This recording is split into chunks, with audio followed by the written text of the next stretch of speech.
I am actually still at work at the moment, just about to leave. I've had this come in the post today, so it's a new wheel for the TT.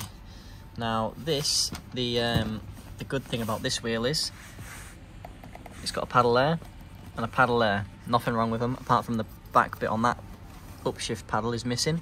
But I've actually got the upshift paddle on my wheel at the moment that I can use on this to make it fixed, basically. But my wheel and the TT, the reason why I'm replacing it, I probably should have said this first, I'm missing the downshift paddle. It snapped off one day and I couldn't fit it back on at all. I think it actually broke from the steering wheel side.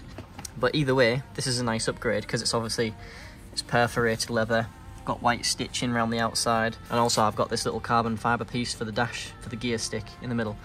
So I'll stick that on. It is literally, it's just double-sided tape on that side, but it's proper carbon fibre and it's just been gelled over with some sort of, don't know what it is, some sort of silicone gel, I'm guessing. Yeah, it looks pretty cool, so it'll smarten up the interior a bit. I've got all the tools on me in my boot, so what I'll do, I'll just disconnect the battery and we'll get to swapping the steering wheel out.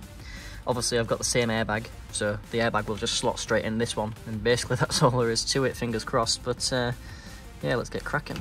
First things first, I was going to fit this, but it's actually for the American version where the steering and everything is on the other side, so obviously all these are going to be on the other side, so it doesn't line up. So basically this little notch here should be for that D, and obviously if I flip it, yeah, it fits. Unless they've just printed it on the wrong side or something, God knows, but I can't stick that down, can I? I actually had the same problem with this centrepiece here. So this centrepiece is from the same company, out of carbon fibre, and obviously I didn't realise one side of this dash is longer than the other side. So I've just cut it flat, basically, so that you won't know, because from the top down it's the same. Didn't spot that when I was ordering it, so I'll probably have to send it back and get a refund. I mean, to be fair, it was only sort of 15 quid, I think, for this piece of carbon fibre. But yeah, that's a bummer. But anyway, I've popped the boot, so let's disconnect the battery.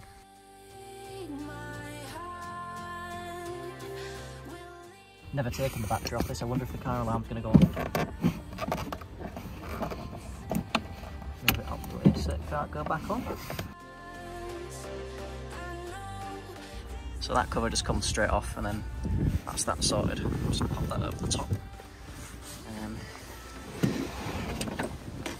So again, here's a quick look over the old wheel before we finish, before we take it off. So I've got the tools here to take it off. I've got the upshift paddle, and the downshift paddle was there once. So basically to downshift now, I have to press this button manually to downshift now, which is obviously less than ideal. It does still work, but it'd be cool to have a steering wheel again that's fully functional. So, oh, do I have to take all this off as well, all this shrouding?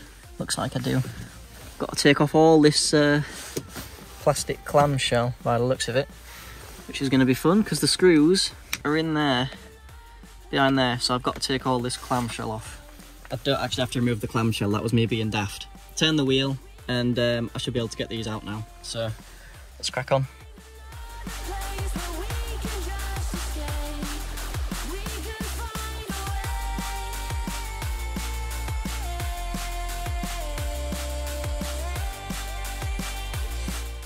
Honestly, I hate working with airbags, it's fucking terrifying.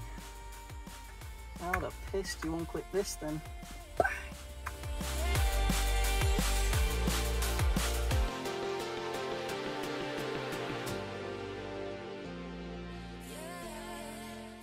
Not too sure how the actual airbag clip comes off itself. Just see if I can fucking... I think you're supposed to have tiny pretend fingers to be able to get in there. That's crazy.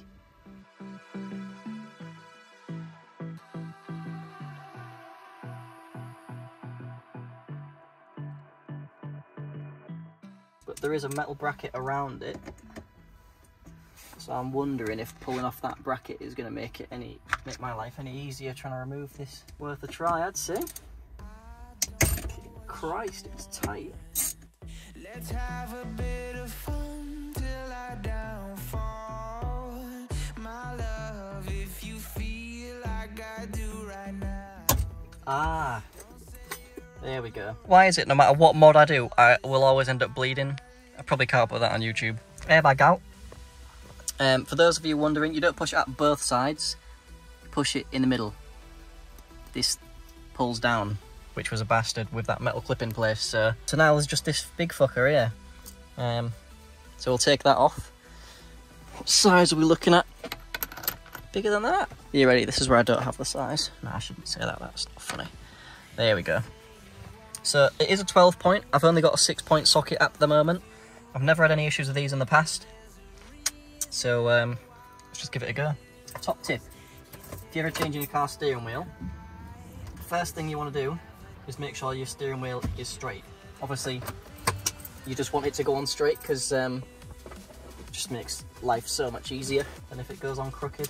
Is that going to be a bit too close? Yeah, let's get a little extension on this. Steering lock should click into place at some point. Yeah. So now you're just fighting the steering column. That was loose, man. Yeah, so some steering wheels are really on there, and you have to proper bang them from behind to get them off. But this one is not there. You don't have to do that. I was using the new steering wheel to prop up the camera, so let's.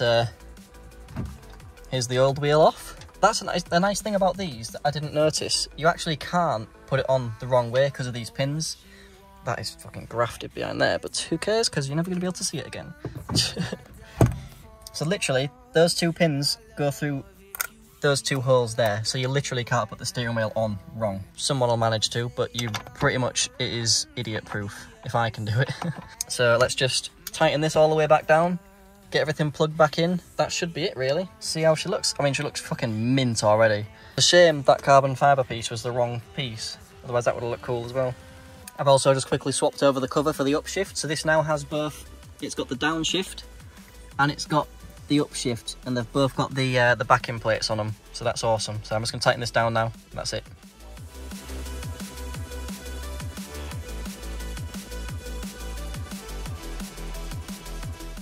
That'll just sit nicely down there, and then this airbag plugs in here and doesn't explode in my face. And then it goes back like that, and I just need to turn it, screw in the bits and bobs. That should be it. Well, put the battery back on, otherwise the car probably might not start.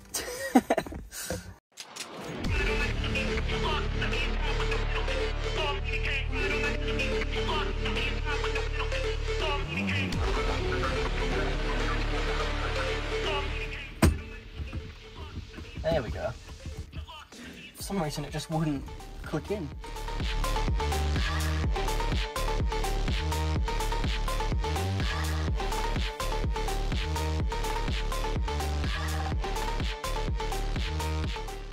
Oh, that looks banging. That looks miles better. That's so cool. So basically, that's it. I just need to put the battery on, make sure nothing explodes, and that's awesome. Let's put the battery back in. It's just started raining as well, which is nice. So take that off. Nothing exploded, although it did do a little nice sparky noise.